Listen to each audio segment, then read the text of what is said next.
Browns news. Good afternoon. So much to discuss today. Perhaps the most iconic moment over the weekend, Buddy's 1,000th goal that I've seen, albeit on the television, on the broadcast. It was fantastic, but that was incredible. So many storylines to come out of the weekend. Sam Mitchell, Craig McRae, Michael Voss and the Blues, Ash Hansen, undefeated so far. Patrick Cripps and Lachie Neale, I think, established themselves again over the weekend, established themselves as the best players in the competition. Some big question marks surrounding the Giants, Port Adelaide and the Bombers, who have some massive injury concerns off the back, in particular of Zach Merritt yesterday. West Coast, another reminder yesterday, with their backs up against the wall. They're a quality outfit. There were 5 or 6 blokes running around for them from the waffle that literally had no idea about their game plan, hadn't even trained with the side, and they were competitive against the Kangaroos. But some big issues that I want to discuss on the podcast today, including Buddy Franklin and the safety aspect of what happened on Friday night. I've got my hands on a very interesting document, how the safety plan and security plan was meant to work. I want to discuss the fire alarm at the MCG on Saturday as well. We'll hear again from Scott Pendlebury. I spoke to Triple M this morning. I want to discuss David Koch's reaction to Port Adelaide's performance on the weekend and the latest from the Tigers as well, and a little nugget from Sydney, which is quite interesting, concerning just a little movement on their board. But let's start this morning with Buddy, who has got the ball back. The famous ball that's been called the $200,000 ball in memorabilia terms. Well, Alex Wheeler was the bloke that grabbed it, and full credit to Alex. He said he wanted to see it back at the SCG, and he personally delivered it back to Buddy Franklin this morning. So that's great to see. But I guess a big story to come out of the game was the reaction of the crowd and the health and safety aspect. Put simply, it could have been an absolute disaster. Now, before you say, oh, Tom's making this up or whatever, Geelong have concerns about this. Jeremy Cameron and Tom Hawkins, with a lot of fans who were intoxicated coming onto the ground, or at least affected by alcohol with their mobiles out, they got themselves not involved in some scuffles, but ended up collecting a few blokes. And I went down the highway this morning and addressed this issue with Players Association President and Geelong superstar Patrick Dangerfield.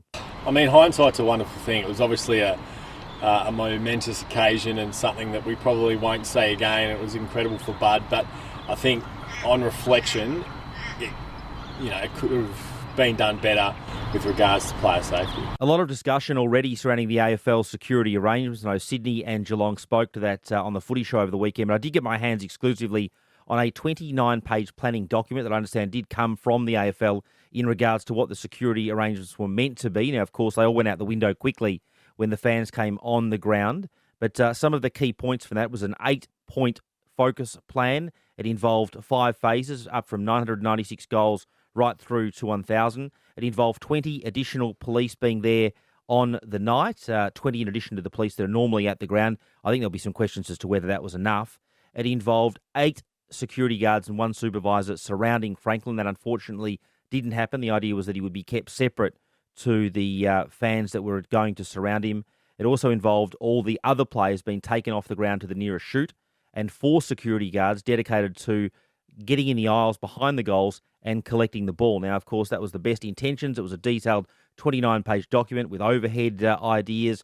There was planning for different ends the goal was going to be kicked at. There was all sorts of contingencies involved there, but unfortunately they did go out the window on the night. Thankfully, no one did anything stupid apart from distribute ashes on the ground. I think someone had a picnic on the ground as well. So all's well that ends well, but it could have been a much different situation. I think from a safety perspective, there'll definitely be some discussions at the AFL, and I think from Patrick Dangerfield and the Cats this week. A fire alarm interrupted Collingwood's win over Adelaide on Saturday at the MCG. This was Scott Pendlebury and Nathan Kruger addressing their response to that over the weekend. We're pretty taken back. Even some of the Crows boys were just chatting to each other, thinking, what's going on here? But we all just went into the middle, and they just said, just stay here, and it might be a false alarm, and we were just waiting on everyone else's instructions. But I think they handled it pretty well. So I could hear the alarms going off while the game was going, and then the ball went out of bounds, and all of a sudden the game stopped, and the AFL officials, you got to get to the middle of the ground straight away, and then we got told we had to get off the ground, and then there was blokes yelling out, it's a false alarm, and I was really sceptical.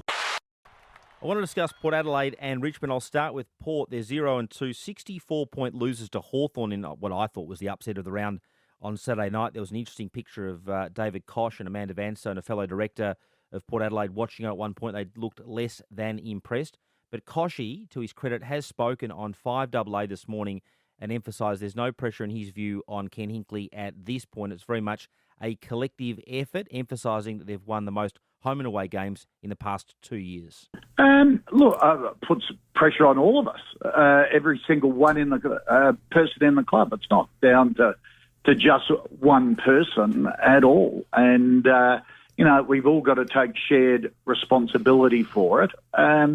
I sort of deal in the facts, and our win-loss records over the last 2 years has been better than any other AFL club. There's certainly pressure, though, for Hinkley and his team to get a win on the board this weekend and avoid going 0-3. They're clearly capable of so much better. A magnificent win to the Tigers yesterday. There were some big question marks surrounding their round one performance against Carlton and whether they'd be contenders this year. They were missing Dustin Martin, their best player, and they'd experienced some COVID issues as well during the week. But this was Damien Hardwick, interestingly, post-game for mine, just explaining there's still no timeline on Martin's return. Society in general sometimes, Dustin Martin's a wonderful player. Do we want to see him playing? Yeah, but also it is what it is. It's a personal issue and we leave it at that. And Dustin's replayed this cub 10 times over.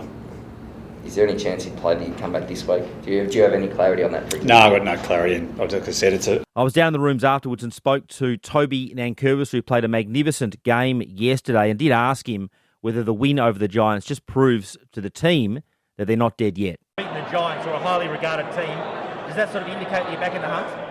Yeah, I'm not sure. I think we're playing a lot better. No doubt some things to tidy up, but the competition's so even now, and it's definitely, I think the Giants will be really good. Carlton were really good last week, and the challenges don't stop now. We've got St Kilda next week, who are a really good team as well.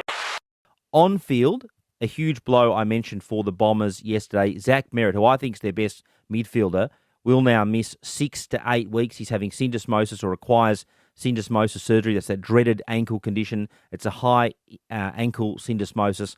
So that's another massive injury blow for the Bombers, who, like Port Adelaide, are clearly under pressure to get a win on the board.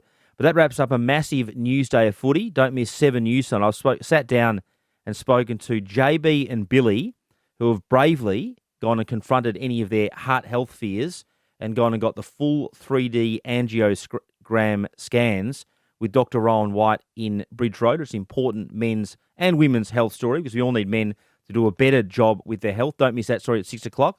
We'll be back on Thursday with plenty more. That was Tom Browne's news. Come back every Monday, Thursday and Friday for more, and subscribe to Triple M Footy on Listener or wherever you listen to get all our podcasts throughout the season. For Ream Hot Water and McDonald's, Triple M rocks footy.